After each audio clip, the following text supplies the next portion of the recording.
Hello बच्चों, कैसे हो आप। स्वागत है आपका प्रथम क्लासेस यूट्यूब चैनल में। आज हम स्टैंडर्ड 9 मराठी अक्षर भारती लेसन नंबर 5 यह है कविता व्यायाम के महत्व, इसकी बात करेंगे। ये पोएम किसने लिखी है? राष्ट्रसंत श्री तुकडोजी महाराज। और ये पोएम के अंदर क्या बोला गया है? इसमें खाली व्यायाम का महत्व बताया गया है। ठीक है। स्वागत आहे मुलांनो तुमचं प्रथम क्लासेस यूट्यूब चॅनल मध्ये। आज आपण स्टँडर्ड 9 इयत्ता 9वी मराठी अक्षर भारती लेसन नंबर 5 व्यायामचे महत्व या कवितेचा आपण अभ्यास करणार आहोत। ही कविता कोणी लिहिली आहे? राष्ट्रसंत श्री तुकडोजी महाराज। राष्ट्रसंत श्री तुकडोजी महाराज यांनी या कवितेत व्यायामचे फायदे सोप्या भाषेत सांगितले आहे। त्यामुळे या कवितेला व्यायामचे महत्व असे नाव दिलेले आहे। तुकडोजी महाराज बोलते हैं, व्यायाम आरोग्य द्याये मित्र, हे ध्यानी ठेवावे सूत्र, आळस वैरी मानिला सर्वत्र सर्वतोपरी। तुकडोजी महाराज क्या बोलते? व्यायाम ये सबका अपने आरोग्य का रक्षण करने वाला है, इसलिए वो अपना मित्र है। और आलस क्या है? शत्रु है। तो हमें ये शत्रु को दूर रखना है। महाराज काय म्हणतात? व्यायाम हा आरोग्याचं रक्षण करणारा, आरोग्य देणारा तुमचा मित्र आहे। हे सूत्र कायम लक्षात ठेवा। आळस हा सर्वत्र व सर्व प्रकारचा शत्रु आहे। व्यायाम ये कविता राष्ट्रसंत तुकडोजी महाराज ने लिखी है। उनका नाम ओरिजिनल नाम है माणिक बंडोजी ठाकुर। उनका जन्म 1909 में हुआ और डेथ 1968 में हुई। उनको भारत के पहले राष्ट्रपति डॉक्टर राजेंद्र प्रसाद इनके हाथ से राष्ट्रसंत ये उपाधि मिली या तो ये पदवी मिली। वो अंधश्रद्धा निर्मूलन के काम करते थे। जाति भेद धर्म भेद इनके ऊपर इसका विश्वास नहीं था।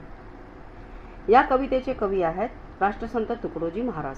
त्यांचं मूळ नाव माणिक बंडोजी ठाकूर। त्यांचा जन्म 1909 साली झाला आणि मृत्यू 1968 साली। त्यांना भारताचे पहिले राष्ट्रपती डॉक्टर राजेंद्र प्रसाद यांच्याकडून राष्ट्रसंत ही उपाधी मिळाली। ते अंधश्रद्धावर काम करायचे आणि जातीभेद आणि धर्मभेद यावर त्यांचा बिलकुल विश्वास नव्हता।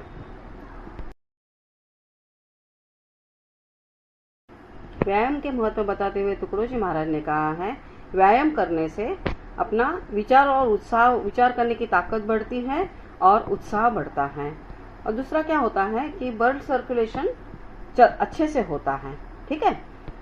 वो ब्लड सर्कुलेशन अच्छे से होने की वजह से पाचन संस्था यानी जो हम जो खाना खाते वो अपना पचन करने के लिए जो संस्था रहती वो अच्छे से चलती है और हम जो खाना खाते हैं वो अच्छे से डाइजेस्ट हो जाता है। और चौथा है वो डाइजेस्ट होने की वजह से खाना अच्छे से डाइजेस्ट उसकी वजह से अपने स्नायु है यानी अपने बॉन्स हैं वो स्ट्रॉन्ग होते हैं।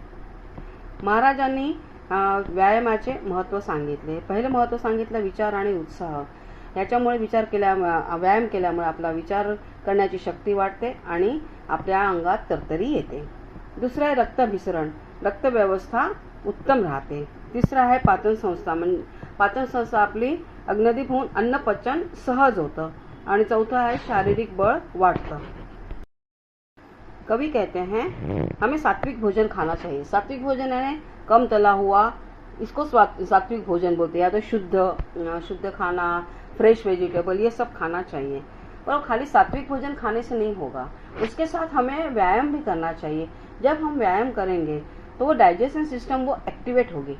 एक्टिवेट होने के बाद हमने जो खाना खाया है वो अच्छे से पचेगा, अच्छे से डायजेस्ट हो जाएगा।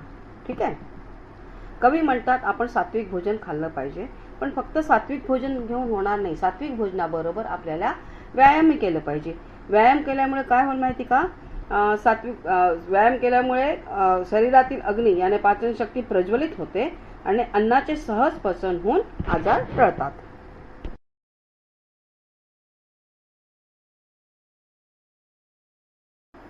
आयुर्वेद के नजरिए से अपना शरीर वात, पित्त और कफ ये 3 हिस्से बना हुआ है और इन तीनों का जो बैलेंस गड़बड़ हो जाएगा तो हम बीमार पड़ते हैं। और जो हम एक्सरसाइज करते रहेंगे तो ये तीनों का बैलेंस रहेगा अच्छा और अपना इम्यूनिटी पावर अपनी बढ़ेगी और हम बीमार नहीं पड़ेंगे।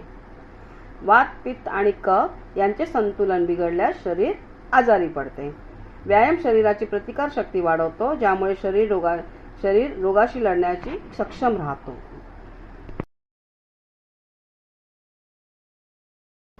व्यायाम करने से क्या क्या फायदे होते हैं? अपने बॉन्स उससे स्ट्रांग होते हैं और अपना आयुष्य यानी अपनी एज बढ़ती है. हम एनी टाइम एक्टिव रहते हैं, फ्रेश रहते हैं. ठीक है. और अपना ब्लड सर्कुलेशन अच्छे से होता रहता है, तो अपना इम्यूनिटी भी बढ़ जाती है और अपना जो खाना खाते हैं वो डाइजेस्ट अच्छे से होता है. और अपनी हेल्थ अच्छी रहेगी तो हम फ्रेश रहते हैं, तो हमें काम करने में मज़ा आता है. तो हम अपने आप सेल्फ यानी जिसको बोलते हैं ना कि हम अपने पैर पे आराम से खड़े रह सकते, कोई भी काम करने में अपने को आलस नहीं आती.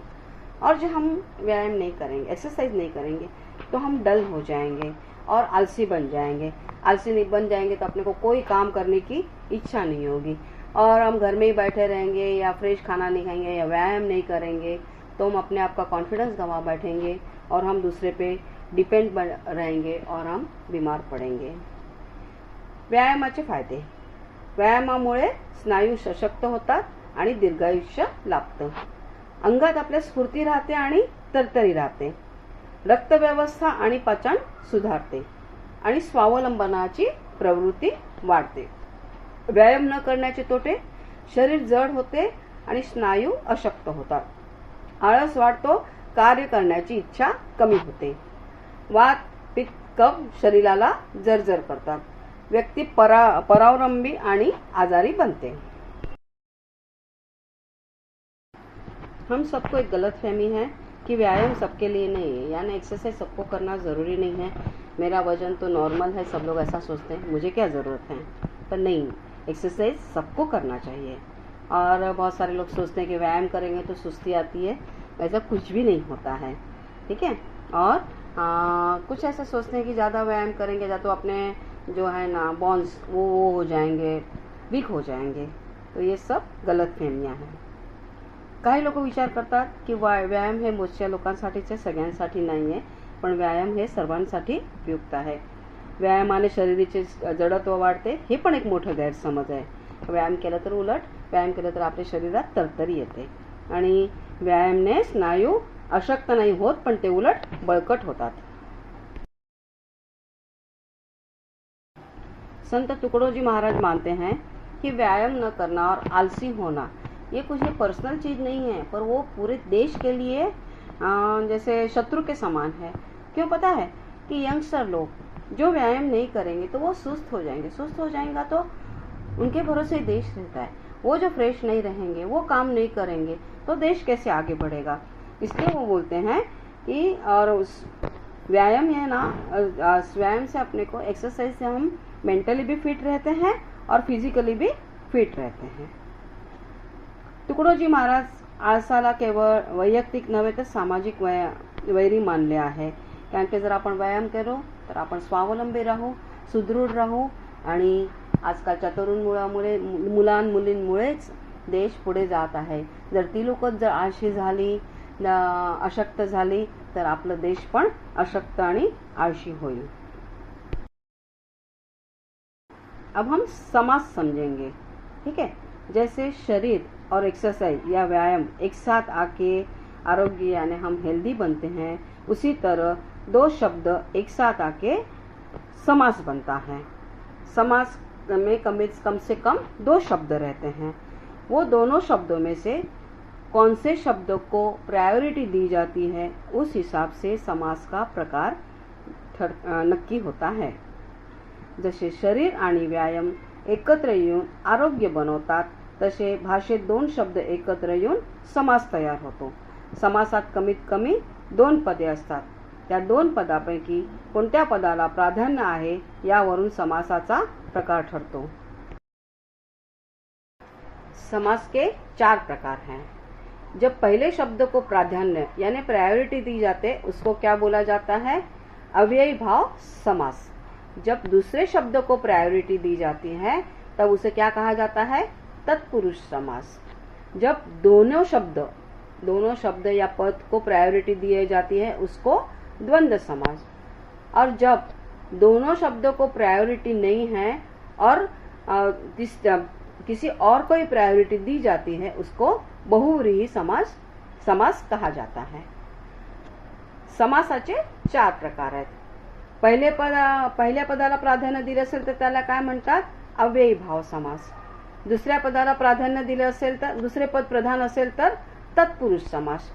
दोन्ही पदे प्रधान असतील तर द्वंद्व समास, आणि दोन्ही पदे गौण असतील आणि तिसऱ्या पदाचा बोध असेल तर बहुव्रीही समास।